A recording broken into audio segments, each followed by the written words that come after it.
Hello दोस्तों, I hope कि आप लोग बहुत अच्छे होंगे। मैं देसी तेवर से गोविंद तिवारी आपका हार्दिक स्वागत और अभिनंदन करता हूं। इस समय समाजवादी पार्टी के जो अध्यक्ष अखिलेश यादव जी हैं, इसमें तिलमिलाए नजर आ रहे हैं, क्योंकि हरियाणा में जो इतनी बड़ी हार वो झेल नहीं पा रहे हैं। इस समय उनका पूरा ध्यान यूपी उपचुनाव और बिहार उपचुनाव पे लगा हुआ है। इस समय जो टारगेट कर रहे हैं, क्योंकि हरियाणा में इतनी बड़ी जो हार हुई है उसका श्रेय ज्यादा कांग्रेस को बताया जा रहा है कि कांग्रेस की वजह से समाजवादी पार्टी को इतना बड़ा शिकस्त झेलना पड़ा। इसलिए वो यूपी में जो सरकार गठबंधन का चल रहा है समाजवादी पार्टी और कांग्रेस का, वो स्वीकार करने को तैयार नहीं हो रहे हैं। और कांग्रेस के जो मुखिया राहुल गांधी हैं, वो अखिलेश यादव जी के साथ बार बार मीटिंग बैठाई जा रही है, बैठक हो रही है, पर अखिलेश यादव और राहुल गांधी जी में कुछ तो मामला गड़बड़ समझ में आ रहा है। क्योंकि अखिलेश यादव ये मीडिया वालों को भी बयान करते हुए मिले थे। उन्होंने कहा था कि मैं हरियाणा में कांग्रेस की वजह से हारा हूं और यूपी में मैं ऐसे ही सीट नहीं जाने दूंगा, ऐसे ही हार नहीं होने दूंगा। जो मेरी पार्टी है यूपी में मजबूत पार्टी है और मैं उसका अस्तित्व नीचे नहीं गिराना चाहता हूं, इसलिए मैं कांग्रेस से गठबंधन करने के विचार में फिर से एक बार सोचूंगा। क्योंकि मुझे नहीं लगता है कि मुझे कांग्रेस के गठबंधन में करके यूपी में लड़ना चाहिए। मैं अपने पार्टी के दम पे, अपने उम्मीदवारों के दम पे भी यूपी में सरकार बना सकता हूं, जीत सकता हूं। इसलिए मुझे बार बार यह सोचना पड़ रहा है कि मैं कांग्रेस से गठबंधन करूं या तोड़ दूं। अभी मैं असमंजस में पड़ा हूं, क्योंकि राहुल गांधी जी से अभी बातचीत हो रही है और आगे भी चल के मीटिंग होगी। अभी बातचीत में अभी कोई क्लियर नहीं हुआ है कि मैं कांग्रेस से गठबंधन में आऊंगा या नहीं आऊंगा। अभी फिलहाल में मेरा अभी जो ध्यान है बिहार उपचुनाव को भी लेकर है, क्योंकि मेरे प्रत्याशी वहां पर भी हैं। बिहार उपचुनाव में भी मैं अपने प्रत्याशी को उतारूंगा, या तो नीतीश कुमार को गठबंधन में लाने की पूरी कोशिश करूंगा। और यह कहने के बाद उन्होंने नीतीश कुमार पर भी बोला है कि मैं नीतीश कुमार जी से कहना चाहता हूं कि वो भारतीय जनता पार्टी के जो गठबंधन में बन के सीएम कुर्सी पर विराजमान है, उस कुर्सी को छोड़ने का समय आ गया है।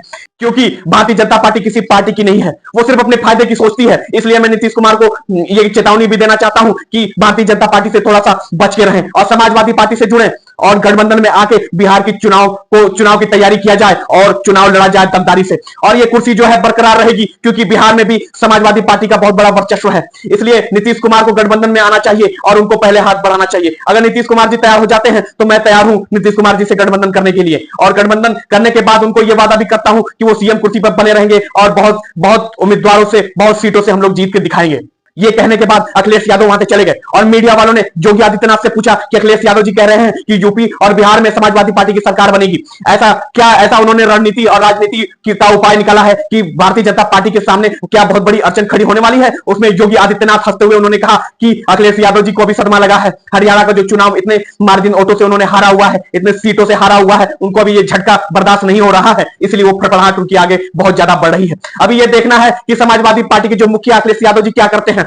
अभी बिहार यूपी में अभी दिमाग उनका चल रहा है। वो बड़ी पार्टी बनने की कोशिश कर रहे हैं, वो भारतीय जनता पार्टी जैसा बनने की कोशिश कर रहे हैं। पर उनको ये नहीं पता है कि भारतीय जनता पार्टी का वर्चस्व बहुत पहले से स्थापित है और उनको अभी स्थापित करना है केंद्र में। इसलिए अपने म्यान में ही रहें और यूपी तक ही सीमित रहें। और यूपी में भी बहुत बड़ा हार का सामना करना पड़ेगा उनको, क्योंकि भारतीय जनता पार्टी इस समय पूरी तैयारी और जोर शोर से है और बिना किसी गठबंधन के है यूपी में। और समाजवादी पार्टी और अदर जितने भी पार्टियां हैं वो सारे गठबंधन करके भी सामने अगर आएंगे तो भारतीय जनता पार्टी को हराना उनके बस की बात नहीं है। और रही अखिलेश यादव जी की, तो फरफराहट ये दिन तक चलता रहेगा, क्योंकि उपचुनाव आने वाला है। ये फरफराहट अगर खत्म हो जाएगी तो उनको मीडिया में सुर्खियां बटोरने का मौका नहीं मिलेगा। तो उनको फरफराने दीजिए और उपचुनाव को नजदीक आने दीजिए और ये रिजल्ट आपको फिर से बताएगा कि हरियाणा में जो रिजल्ट भारतीय जनता पार्टी के पक्ष में आया है, तो यूपी में भी भारतीय जनता पार्टी के पक्ष में आएगा। ये कहने के बाद योगी आदित्यनाथ वहां से चले गए। अभी तो उपचुनाव पास में आने वाला है। हर पार्टी एक पार्टी को काटने में लगी हुई है और गठबंधन करने में लगा हुआ है। और ये देखना है कि समाजवादी पार्टी क्या कांग्रेस राहुल गांधी से गठबंधन में रहते हैं कि गठबंधन तोड़ देते हैं।